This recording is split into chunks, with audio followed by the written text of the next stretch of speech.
San Lazzaro è una soluzione che può essere sicuramente ottimale, perché è una delle, attualmente è la porta principale metropolitana di Padova, quindi ha questa anche grande possibilità di essere in collegamento diretto con il resto, quindi con l'extraurbano. La posizione degli ingegneri non è tanto di fissare oggi, qui e ora, come si dice, la posizione migliore, quella lì dovrebbe scaturire da un processo, da una procedura che è tipica, che si fa in tutto il mondo e che è tipica di un percorso per arrivare alla soluzione migliore. Il nostro punto di vista è che questa esigenza è ormai irrinviabile, deve essere trovata una soluzione. Parliamo dal 2006, le prime delibere dell'azienda ospedaliera per realizzare questo nuovo polo ospedaliero, quindi bisogna trovare una soluzione condivisa.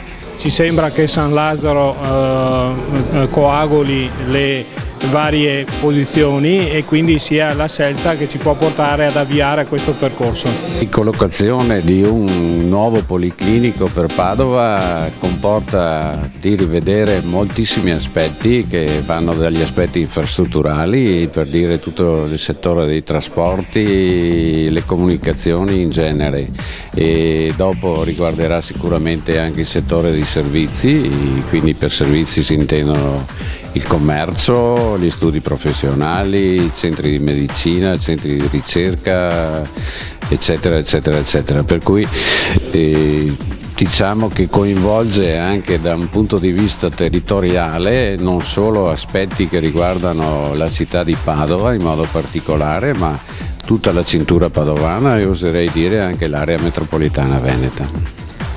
La zona è una zona che attualmente è commerciale, però abbiamo già cominciato l'iter per la variante al piano regolatore, abbiamo già fatto il primo passo in giunta e poi procederà con la variante al PAT, quindi quella zona diventerà anche zona ospedaliera, quindi tutto procede secondo me bene.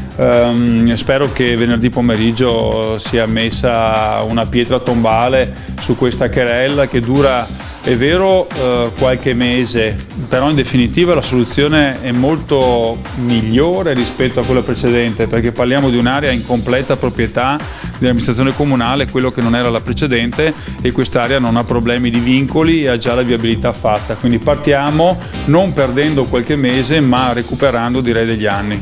Qualche mese fa dicevo che mi preoccupava il tempo, mi preoccupava l'incertezza, ritengo che non si possa non fare l'ospedale nuovo a Padova.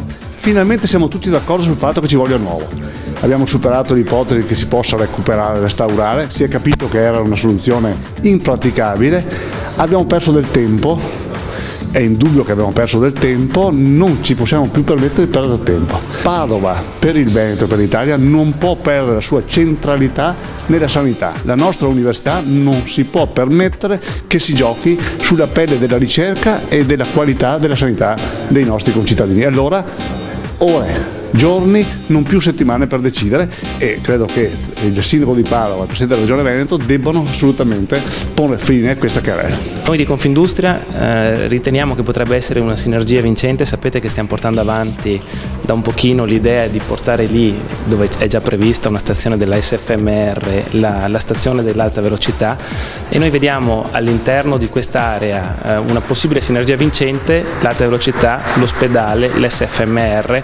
Naturalmente dovrebbe essere completata a livello di infrastrutture, l'Arcodigiano, parcheggi, però unendo tanti interessi si potrebbero trovare più facilmente le risorse. L'opinione dell'università è che si sarebbe dovuto usare un metodo di selezione diverso da quello che è stato adottato, ovvero di costituire un gruppo interistituzionale di tecnici che potesse valutare comparativamente tutte le possibili aree urbane ed extraurbane migliori per la realizzazione di quello che non deve essere chiamato il nuovo ospedale, ma il nuovo policlinico universitario.